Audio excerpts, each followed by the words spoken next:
Have you ever thought about the coincidental similarities between Isaac, the son of Abraham, and Jesus Christ, the Son of God?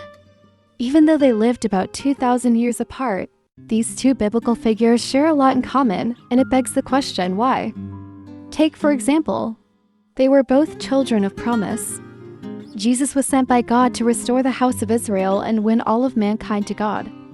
He was the promised Messiah sent to save humanity from sin, while Isaac was God's promise to Abraham, sent to continue his dynasty from generation to generation. Also, another notable similarity between Isaac and Jesus was that they were both beloved by their fathers. Jesus was the only begotten Son of God. John chapter 15 verse 9 said, "As the Father hath loved me, so have I loved you. Continue ye in my love." Isaac, on the other hand, was the fulfillment of God's promise to Abraham after 25 years of waiting. He had received Ishmael from Hagar, his wife's handmaid, but he wasn't the child of promise. Genesis 22 verse 2 captures it perfectly. "And he said, Take now thy son, thine only son Isaac, whom thou lovest, and get thee into the land of Moriah." A third similarity between the two was that they were both to be sacrificed. Jesus was the Lamb of God, slaughtered from the foundations of the world, for the restoration of all of mankind, both dead and alive.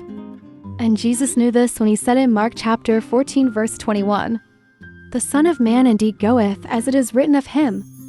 Isaac also was to be sacrificed at the instruction of God on Mount Moriah. Another point to remember is that they were both innocent and blameless. 2 Corinthians chapter 5 verse 21 spoke about Jesus saying, "For he hath made him to be sin for us, who knew no sin, that we might be made the righteousness of God in him." Christ was blameless of the crimes for which he was crucified, but he had to die that we might live. Isaac, as well, was also blameless. He was a gentle young boy who the Bible even recorded was being made fun of by his half-brother Ishmael. Genesis 21 verse 9 said, "One day Sarah saw the son that Hagar the Egyptian had borne to Abraham, poking fun at her son Isaac.